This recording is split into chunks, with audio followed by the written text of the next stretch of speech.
So today we will be seeing the operating system concepts. So the operating system, it's an important thing of the computer, which maintains overall computer, which acts as an interface between the user and the software, or between the user and the hardware of the computer. So what concept we are going to see today? It is mutex, which comes under the deadlocks. Also, we will be seeing what are the deadlocks and things. So let us see the mutex. So what does the mutex stands for?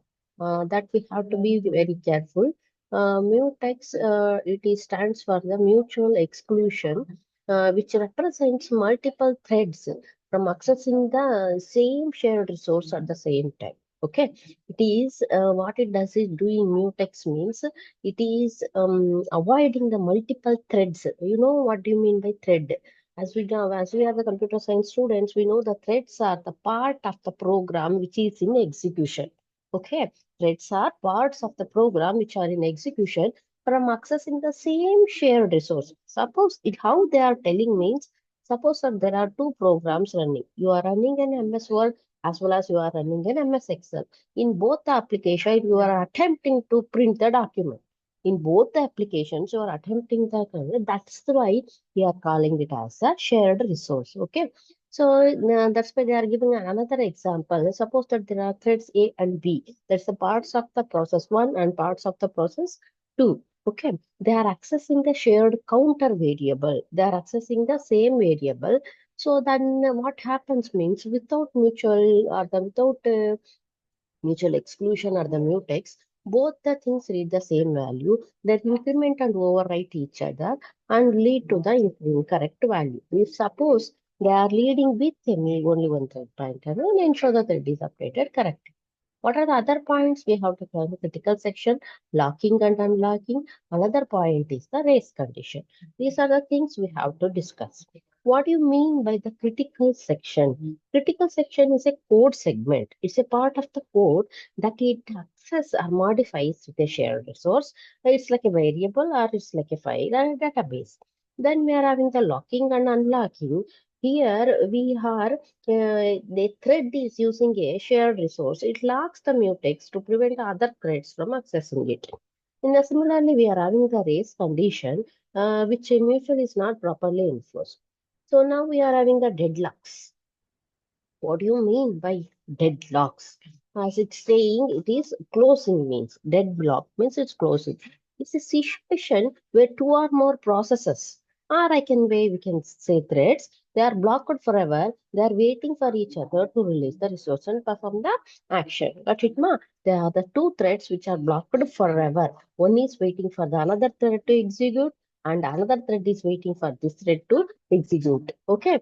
So these are the things happening in the deadlocks. What are the conditions that will happen in the deadlock? Is the first one is the mutual exclusion. Mutual, they both understand and they both exclude. That is at least one resource is held in the non-shareable mode, meaning only one process can use the resource at a time. Only one process is using the at a time. Next one is the hold and wait. Is it a process setting at least one resource is waiting for additional resource? Similarly, no preemption. No preemption means waiting for. So the resources cannot be forcibly taken from the forces. Them has to be released by themselves. Next, we are having the circular wait. Circular means there's a set of processes that are waiting to each other in a circular chain where each is holding the release example we are giving. So here you can see there is a resource one, resource two, and there is a process one and process two. Here we can see the resource one is assigned to the process one, but this process one is waiting for the resource two. In the similar way, the process two, it is assigned the process two, but it is waiting for the resource one. What it says means that the process one is waiting for the resource two, process two waiting for the resource one, but they are occupied by themselves. Then the problem deadlock appears. So the next thing we are going to see is the reusable and unusable resources. Reusable, we very well know that we can be using the resource again. So there could be an example like a CPU time, memory, disk drives, and things. These are the things we have to be remembered. And then we are having the consumable resources that cannot be used once they have been used by that. That means we cannot reuse it. So that the examples are the data, the tokens, the gas in the industrial systems, and messages in the communication systems. Further, we are studying about the deadlock prevention and deadlock avoidance. What do you mean by the deadlock prevention? Avoidance is uh, uh, that is it's a these are the two strategies, prevention as well as avoidance are the strategies used in the OAS to handle the deadlock situations. Okay, how? Let us see. The first one is the deadlock prevention. And preventing the deadlock to be appear, it works by removing one or more conditions to occur. What are the things we have to take care is the mutual exclusion, hold and wait, no preemption, and the circular wait.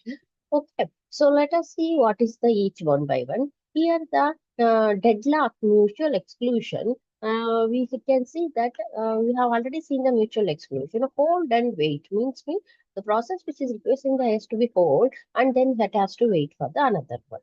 The similar way, we are having the deadlock avoidance. The deadlock avoidance, by the other hand, it does not prevent the deadlocks outright, but it ensures it never enters the deadlock states. It's not going to do that prevention has done. It is avoiding to get into that. For this, they are using a banker's algorithm.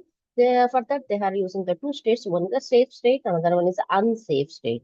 When the system is safe, there is the sequence of process complete without causing the data. But if it is unsafe, there is no guarantee that that happens. Nothing. Okay. So these are the further points we have to be careful.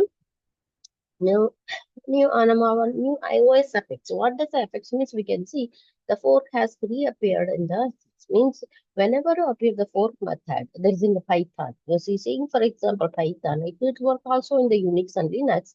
It will creates its own child process.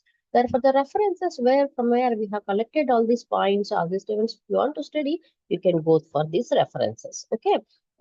Then let us see the quiz. If you want to participate in a quiz and you want to recap it here or the name, so you can go to this particular quiz and you can answer. Okay. Then if you have any queries, you can please write to my mail. Thank you.